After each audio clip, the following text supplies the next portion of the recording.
Hey guys, it's Collector Wes, aka C-Dub, and today's video we're going to be reviewing a video from a YouTuber called Dr. AppleSauce Two. It's got a great, awesome channel. I just came on to him. I'd love to review a video that he just talked about scalpers and how they actually are able to scalp. And then we're going to be talking about the most valuable card that's in Battle Partners right now. That's not the Clefairy. I forgot what her name is, but it's the 9 Zoroark. It's an error, and it looks super dope. Let's get into it. Okay, up first, the most valuable cards from Battle Partners. This was a couple days ago. Huge error on gold ends or nine. I think people say it's nines. Zoroark EX Hops Pokemon in last place. It says here, Battle Partners just released a few days ago in Japan. I've gathered average card prices from auction websites. These prices give us a clue the initial interest in these cards, and these are the most valuable cards in the set as of January 24th. Now, this is interesting because I've always wondered what deems the card to be whatever card to be the chase card, right? That's just interesting. So we see the Clefairy here. Clefairy's dope. Lily's Clefairy looks super clean. Love it. Uh, and let's drop it down there. So we have Lily's Clefairy coming in at number one. Iona's Belly Bolt. 9 Zoroark. We have Iono's um, uh, Belly Bolt again. The EX. We have Hops Zacian. Salamence. 9 Zoroark. Iris Fighting Spirit. Lily's Clefairy EX. And Volcanon EX. It says, in terms of illustration rares, the trainer Pokemon far outweigh the prices of regular Pokemon. This is because they featured their trainers in artwork. The rest of the set's regular IRs cost between 280 to 480 yen, with Swinub in last place. As you can see here, Lily's Rombobee, Iono's Kilowattrel, Nine's Reshiram, Articuno, or the Articuno is dope, and the Reshiram is dope. Uh, Nine Zora and Wailord. Wailord looks cool too. And this looks great. This is great. This is a great card. I love that, like the golden, like Super Saiyan yellow look. It looks super clean. And then we got the rest here. It says Volcanion EX, Salamence EX, and Dunsparce EX come in last place at 100 yen. This appears to be a common misprint of the set's Gold 9 Zoroark EX. It accidentally uses the texture of the special illustration rare version. So this one right here, being this is the one that we're talking about. It uses the texture of this on this card, and so this looks super clean. And so you can see it; it's there. And then you get the gold version of it. So that one obviously makes sense. It's an error. It's going to give you it's going to be in rare because of the actual error that's happening, which is dope.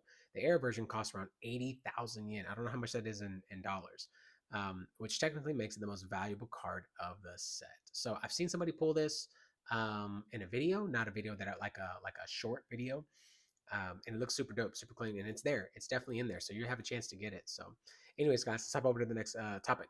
Okay, so I just kind of got onto this guy. His name's Dr. Applesauce Two. It says a secret how scalpers are getting pallets of Pokemon cards. There's the first section here I want to review, which I just watched the whole video. Shout out to him. Subscribe to him. He's got great content. He's another Texas-based Pokemon collector YouTuber. He's awesome. And what is it? In this first minute, we're gonna go over it and talk about it because it's just really interesting. It's great to hear, and I want to hear his perspective. Some things I actually didn't know that makes sense. That ta-da, like duh, this is how that happens. So let's review. First reason is when you see pictures like this pop up or you see streamers pop up that have That's tons of product, insane, the man. reality is some of these scalpers and resellers are actual legitimate businesses. They've had businesses legitimately filed and have had distribution accounts with, distribution accounts for Pokemon for years. Potentially people that got in, 3, 4, 5 years ago, and they've been purchasing from distributors for that length of time for 3 or 4 or 5 Man, years and have purchased enough product and enough volume for them to be able to get a pallet of something that's super super hyped. And you might say, well, how is that possible? If you're just a scalper or you're just a streamer or you don't have an actual LGS, you can't mm. get an account at a distributor. Yeah, you can.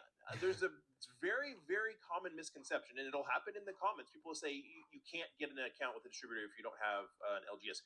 You definitely can, because certain distributors will open their accounts when they need new accounts. They'll Mm. open their accounts to streamers and to breakers and to online only stores, places that don't have brick and mortars. And once you're in, you're in.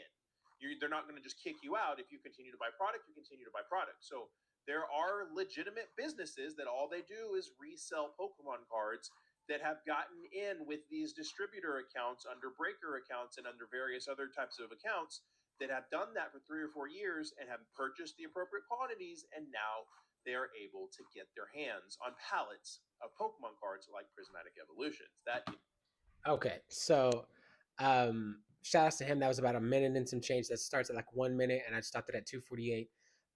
I did not know that, and it makes so much sense. Now I'm not fully like understanding about what like you need like an LGS or like you said a breaker count, something like that.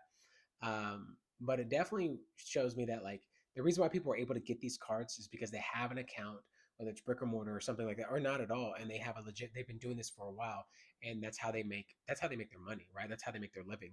They're able to buy all of them, get the hype around them, put social media around it, which that has actually makes so much sense. If you can get the product in house, have the social media on top of it to be able to get that side hustle going there on top of making the cards or getting the cards out as well, and even opening up packs and opening up singles and then reselling those.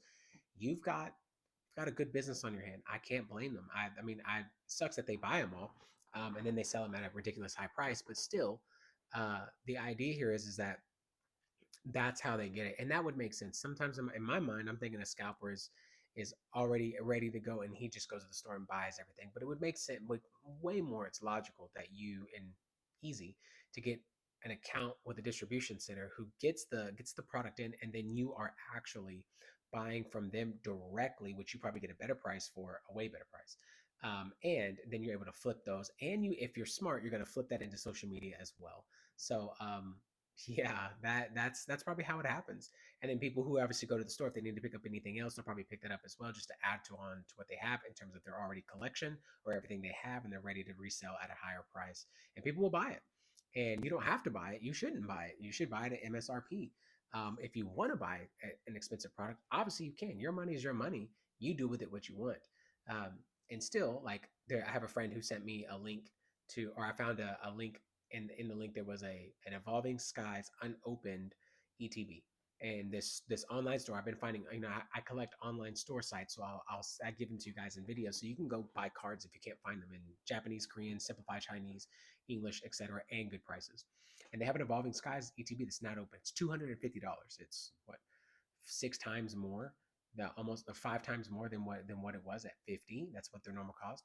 I would still buy it though because that's an old set, and that right there is 250. I'm surprised it's not higher, like really high.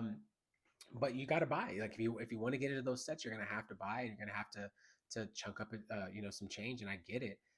And also you don't have to either because the sets that are coming out are skyrocketing. So it really just depends on what you're looking for, where you're going, and to be able to have I guess you could say, let's just call it a gold mine on hand. When everybody's buying one thing, buy the other because looking at people might not be buying as much stock, so then it becomes available, and you get to put that back, and you get it at that good price. I've got an Obsidian Flames box now that's like $30 more than what I paid for it, and I barely did anything. So, anyways, guys, that's the video. If you like the video, be sure to like the video. If you want to see more, be sure to subscribe. Tell me whatever you'd like to see on this channel in terms of news and content and reviewing, obviously opening up packs and things like that. But anything else related to Pokemon or just trading cards in general. I'll see you in the next one.